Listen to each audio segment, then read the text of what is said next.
Hey there, PJ. Hey, Billy, what's up?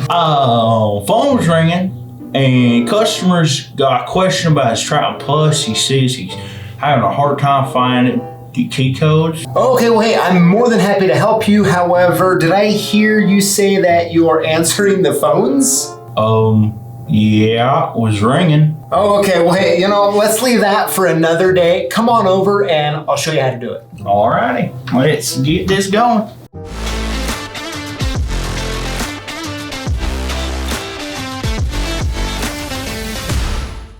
So there's going to be times where when you go through and you look up for a car key or a single-sided key or whatever it might be, you might find that you just can't find it in the system. Or maybe you did find it, but for whatever reason, maybe some of the spacing or some of the depths are not accurate. And so, well, you're not gonna be able to get the job done. So the cool part about the Triton Plus here, and many other machines have this as well, is you can make a custom profile. And how you do that here is you go to custom keys right here on the Triton screen. Now, of course, it's telling us we need to have a little bit of professional locksmith knowledge, and I'll take you through there and we'll get that dialed in here. So is what you can do. It looks like we have a Y11 cam lock key set up here, but is what you can do, you have two options. You can load from profile ID. I'll show you what that means here in a minute, or you can add a new key from scratch. So let's go back and just for fun here, let's go to automotive key. So let's go and go to Chevrolet.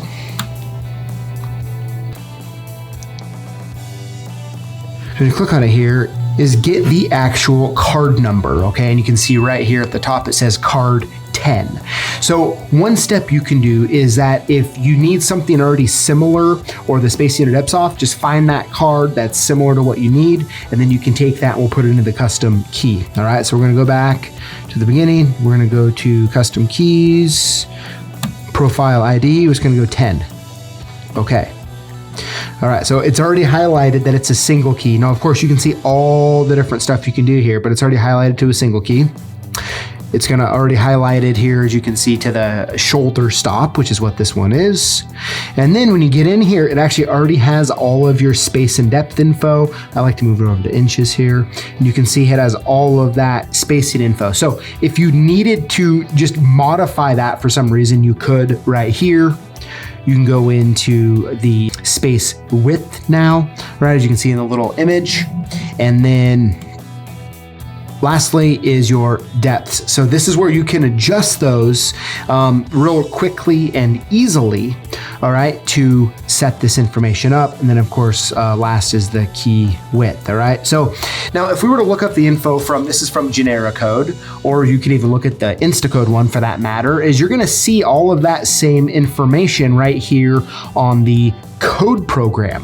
So when you have this information, or you look it up and you find it, if you want to not go through this way and have to modify it, you can just go back just to add a new key, all right? And we'll just do single standard, go to the shoulder stop, and then here is where we would start manually entering in that space information. So this first one up would be a 109. All right, once we have those in here, then we're gonna go to the space width, all right? And this is going to be, and this is something you have to dig around at a little bit. Now, this is something that sometimes, depending on the code software, it's not gonna show you what that width is, all right? And in those situations, you're gonna want to look up a like key if you don't have one that you can measure and put something in here. So I'm gonna put 49 in. We're gonna do that for each one. All right, then you go ahead and just put your depths in.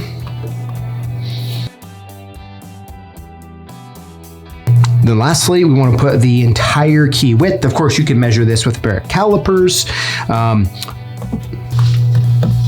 Put that in there. And then you can just put whatever name you want. Let's just put test GM 6 cut. All right, and then right there, you can save it and you'll be good to go. So as you can see, if you can grab the info from a profile ID and then modify it, it'll be a little faster. However, you can do everything from scratch. And once you start to understand the benefits here of how much you can customize it, really the sky is the limit at that point. All right, Billy, well, there you have it. So what's most important when you're setting up your own custom key profile is getting that data from somewhere, whether that's Genero code, Instacode, no matter where you get it, you have to have that information, or you have to just decode the keys and figure out what you need. But one way or another, if you have the information, you're gonna be able to put it into the Triton Plus or a machine like it and get the job done. Awesome, that flew a little over my head, but if you're a real lock boss, it should fly. Well, that was helpful, so I'm gonna go let my customer know, and I hope to help you too. See ya. Oh, and Billy, no more answering the phones. I gotta figure out who told him to do that.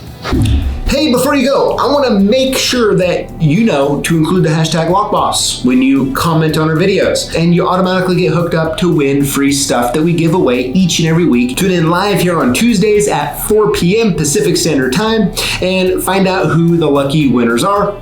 I'm rooting for you. We'll see ya.